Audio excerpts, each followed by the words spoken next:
Assalamualaikum warahmatullahi taala wabarakatuh.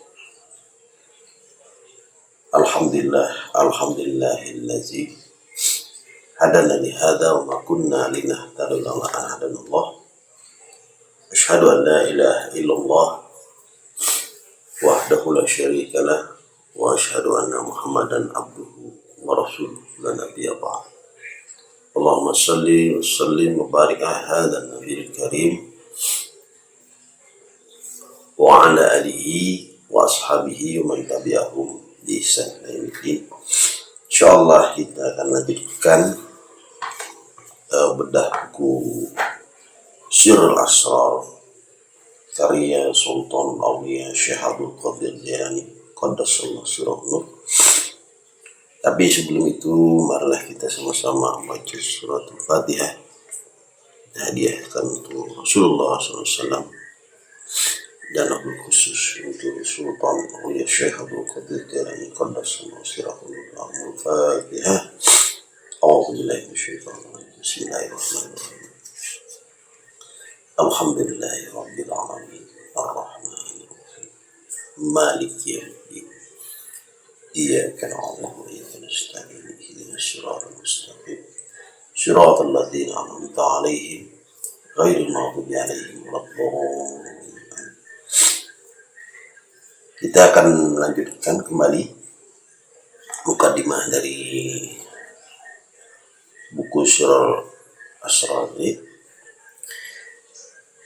Wahai saudara-saudaraku, waspadalah dan bergegaslah memohon ampunan Tuhan dengan segera bertobat. Jadi beliau memerintahkan pada kita waspada dan segera kita memohon ampun, segera bertobat, segera kembali kepada jalan Allah Subhanahu wa Ta'ala, karena taubat ini adalah salah satu gerbang menuju kepada hadirat ilahi Rabbi. Tentunya kita sebelum bertaubat ini biasanya kita sering mengangkat tangan minta ampun pada Allah. Namun yang lebih utama kita berwudu terlebih dahulu, ya, apalagi kita mandi dulu, mandi taubat, ya, dengan niat. Sebelum mandi itu kita berniat mandi taubat. Baru setelah mandi kita berwudu, ya, berwudu, niat wudu, baru kita sholat taubat. Nah, sholat taubat ini bisa dikerjakan kapanpun, ya. Nah, kalau Anda mau satu dosa Anda hari itu, Anda kerjakan satu sholat taubat, ya. Misalnya dosa mata, Anda punya dosa mata, hari itu kerjakan sholat taubat, ya. Dan sholat taubat, kemudian baca Al-Fatihah, baca surah Al-Kafirun di rakaat pertama, yang ruku, seterusnya sujud, ya. Kemudian naik rakaat kedua, baca Al-Fatihah, baru Al-Ikhlas, ya. Satu dosa. Kalau merasa Anda ada dosa yang lain, dosa tangan, kerjakan ulangi terus. Ya, ada seorang sahabat itu sampai 57 kali dia sholat taubat dalam sehari, ya, di waktu yang berbeda-beda. Kalau Anda mau di waktu yang sama, ya silahkan, di malam hari, ya, atau siang hari, atau subuh, atau sore, ya. Nah,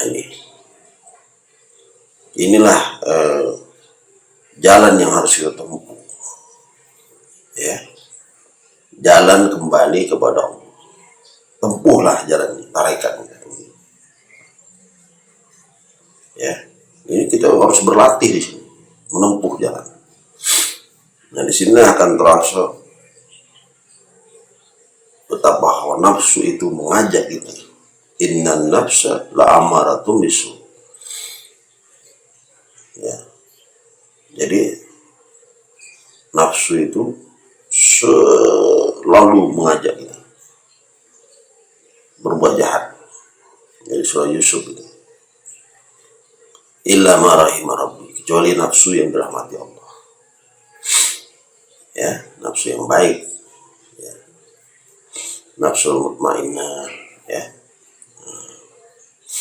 yang udah tenang ini. Tapi nanti itu kita bahas, banyak tingkatan nafsu. Maka ini langkah, itu gerbang untuk sampai kepada Allah Subhanahu wa Ta'ala. Kita menempuh jalan. Maka kata beliau, tempuhlah tarekat ini sebagai jalan kembali kepada Allah. Kembalilah kepada Tuhan kalian bersama kafilah-kafilah rohani. Kafilah-kafilah rohaniyah, yaitu para wali, para umum. Karena dalam waktu dekat jalan itu akan terputus, sehingga engkau tidak akan memiliki seorang teman pun menuju alam asal tersebut. Ya. Kenapa beliau katakan terputus? Ya. Sehingga kita tidak punya teman lagi. Ya. Karena kita tidak tahu kapan datangnya ajal Allah Subhanahu wa Ta'ala. Maka beliau mengatakan waspadalah dan bergegaslah. Ini kata-kata bergegas. Ya. Jadi diulang-ulang, waspadalah, bergegaslah, mohon ampun, segera bertobat. Diulang-ulang.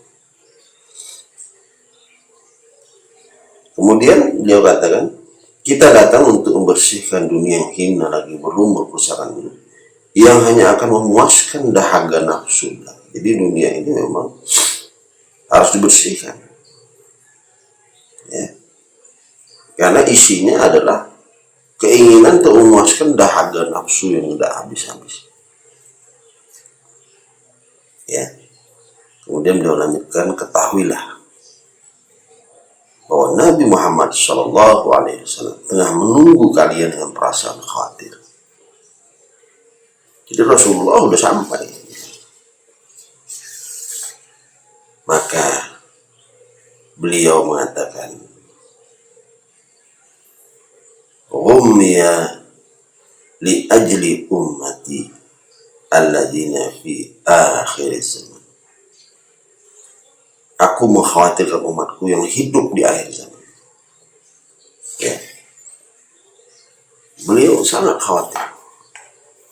Ya, kalau di akhir zaman ini, ya kita tahu kita berada di akhir zaman, banyak sekali terjadi fitnah, memfitnah, menyesatkan, ya, mengatakan si ini sesat, ini menyesatkan, dan banyak sekali kita di hari ini. Padahal yang mengetahui kebenaran yang hakiki itu hanyalah Allah Subhanahu wa Ta'ala. Kita hanya mengikuti petunjuknya, ya, yang dibawa oleh para nabi dan rasul. Dan dengan pedoman yang dibawa oleh para nabi dan rasul itu yang kita ikuti. Ya. Maka perlu diingat, kata beliau, bahwa ilmu yang diturunkan kepada kita itu ada dua. Nah, ini yang sering terlewatkan, ya, sering sekali terlewatkan. Apa yang terlewat dari situ? Kita hanya tahunya satu ilmu, ya, yang johir, ilmu syariat, ya, sholat, ya.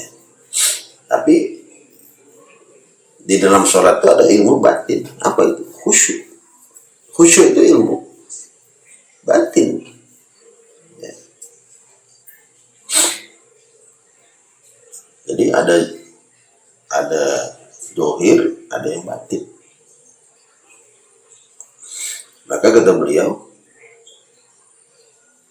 perlu diingat bahwa ilmu yang diturunkan kepada kita itu ada dua macam.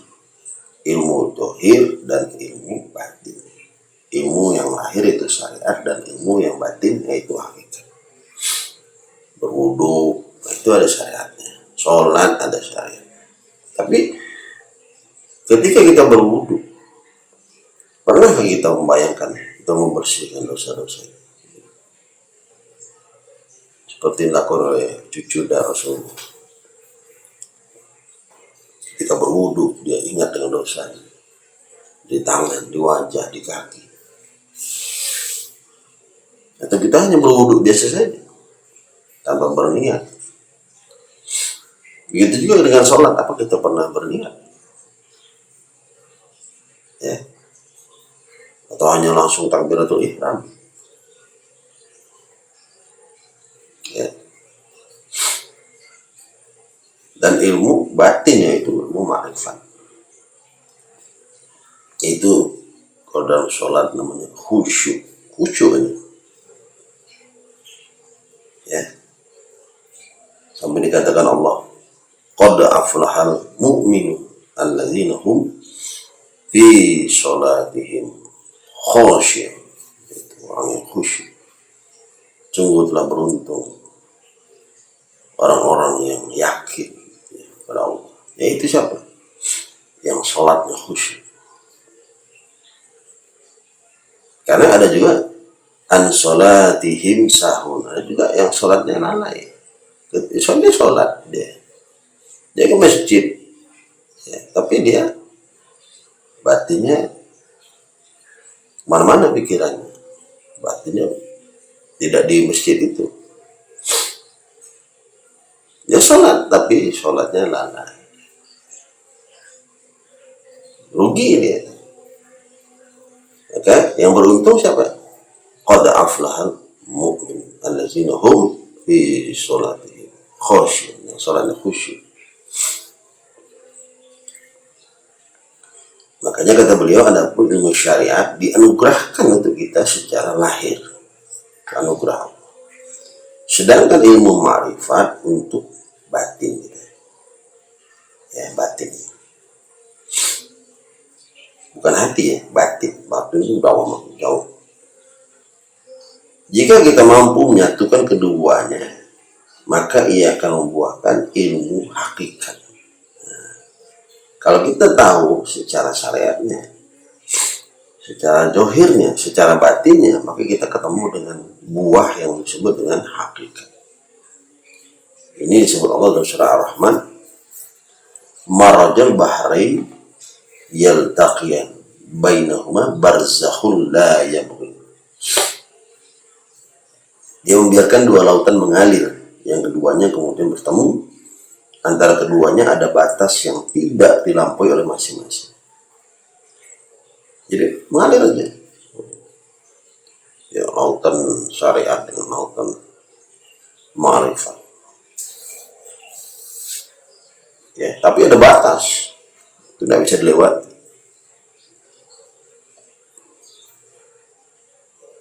Nah, ditelitilah oleh para ilmuwan. Kenapa ini tidak bisa bercampur air ini? Kok kayak ada dinding, ada barzakh, ya? Ternyata ini air tawar dan ini air asin. Massa jenisnya beda. Nah, massa jenis air tawar dengan air asin beda secara kimia. Kita belajar kimia lagi itu. Nah, begitulah di alam barzah nanti, ya, antara kita dengan orang yang sudah meninggal dunia, yang masih hidup, ada barzah itu di. Makanya disebutlah alam barzah, ya. Barzah itu dinding, ya, kembali ke barzah. Ada kehidupan, ya ada lah di sana, ya. Tapi kita tidak bisa melampaui ini, nggak bisa melewati ini. Ada dinding tadi. Jika hanya menggunakan ilmu lahir, zahir, maka engkau tidak akan pernah sampai kepada hakikat dan tujuan yang sesungguhnya. Nggak bisa usul. Kalau kita hanya pakai ilmu secara zahirnya, syariat nggak bisa sampai. Ya. hanya ada ilmu secara batin. Ini dalam kata-kata beliau. Maka ibadah hanya akan sempurna dengan keduanya, bukan dengan salah satu. Ini dengan firman Allah, "Wa ma khalaqtul jinna wal insa illa liya'budun." Dan aku tidak menciptakan jin dan manusia kecuali mereka menyembahku. Maksud dari ayat ini adalah supaya manusia mengenal Allah, ma'rifatullah. Karena Allah ciptakan makhluk jin dan manusia, ada yang tidak kenal sama Allah. Seperti di bab sebelumnya yang saya bahas ya. Maka kalau tidak kenal, bagaimana dia bisa menyembah Allah? Ya. Nah ini kata-kata beliau ini luar biasa. Nah, kemudian beliau melanjutkan lagi. Sesungguhnya ma'rifat itu hanya dapat dicapai dengan menyingkap hijab nafsu. Jadi ma'rifat itu ilmu yang secara batin ini hanya bisa diraih, dicapai kalau kita sudah selesai dengan nafsu. Selama kita belum selesai dengan nafsu, maka selalu ada cermin, hijab yang menutupi kalbu gitu. Ya. Kita tidak bisa melihat hal yang indah yang tersembunyi. Ya. Pernah ada satu riwayat di zaman para sahabat dulu, ada seorang sahabat yang tertusuk panah. Ketika mau dicabut, ya, panah ini menjerit ya.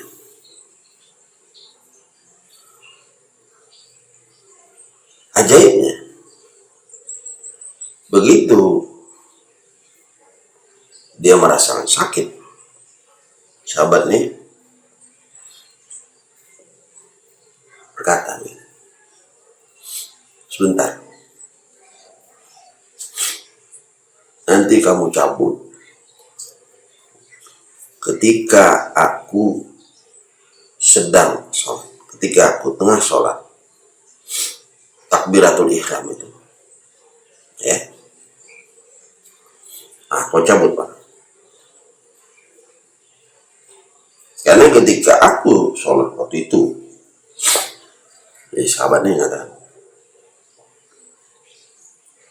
aku sudah berdialog dengan zat yang maha indah yang kucintai. Akhirnya sahabat itu berdiri berwudu, wudunya bagus, ya. Dia niat sholat 2 rakaat. Yang sahabat-sahabat lain udah siap mau cabut. Nah, begitu dia takbiratul ihram, ya, sholat sesuai pesannya itu dicabutlah, dicabut pelan sekali. Dan ajaibnya sahabat ini tidak menjerit,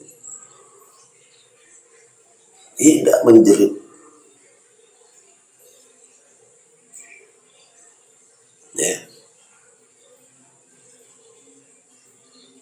Nah, begitu dicabut, ya, saking khusyuknya di sholat, karena dia sudah itu tadi, udah sampai tadi ilmu, bertemu dengan Allah Subhanahu wa taala. Mi'raj, ya, sholat itu mi'raj, sholat itu mi'raj, naik langit. Nah, ketika selesai sholat, ada satu pertanyaan yang aneh dari sahabatnya. Apakah panah itu sudah dicabut? Ini pertanyaan yang luar biasa. dan semuanya mengatakan sudah dicabut ketika kamu sholat. Nah inilah ciri orang yang sudah sampai usul pada Allah, yang sudah tunduk nafsunya tadi, ya, sehingga tersingkaplah semua khazanah, ya, kekayaan terpendam yang disimpan Allah dalam kolom batin. Sebagaimana kata beliau tadi, sungguhnya ma'rifat hanya dapat dicapai dengan menyingkap hijab nafsu yang menutupi cermin kamu, yaitu dengan selalu membersihkannya agar terus mengkilap. Nah, bersihkan terus, sejarahnya tiap hari sholat taubat. Bahkan Rasulullah sehari 70 kali dia bertemu, 70 kali, ya. Dengan itu barulah ia akan dapat melihat keindahan dari kekayaan tersembunyi. Nah, kalau mustika tersembunyi, kekayaan tersembunyi di relung hati yang terdalam batin. Sebagai Allah berfirman dalam hadis qudsi, kuntu kanzan makhfiyan fa ahbabtu an ughrafa fa khalaqtu khalqa likai ughrafa. Aku adalah khanzan, ya, kanzan makhfiyan, kata Allah. Aku adalah kanzan makhfiyan, kekayaan yang terpendam. Aku ingin dikenal, maka aku menciptakan makhluk agar aku dikenal. Insyaallah kita akan lanjutkan di podcast yang selanjutnya, ya. Semoga Allah SWT memberikan inayah taufik kepada kita semua, ya, kita bisa melanjutkan bahasan kitab ini yang sangat luar biasa. Padahal kita ini baru masuk ke mukadimah, ya, masih di bab mukadimah ini, belum masuk ke bab yang pertama, ya, tapi isinya ini subhanallah, mutiara-mutiara yang sangat indah, ya, rahasia di dalam rahasia tersebut, maka disebut dengan sirrul asr, rahasianya di dalam rahasia. Kita akhiri dengan baca Assalamualaikum warahmatullahi wabarakatuh.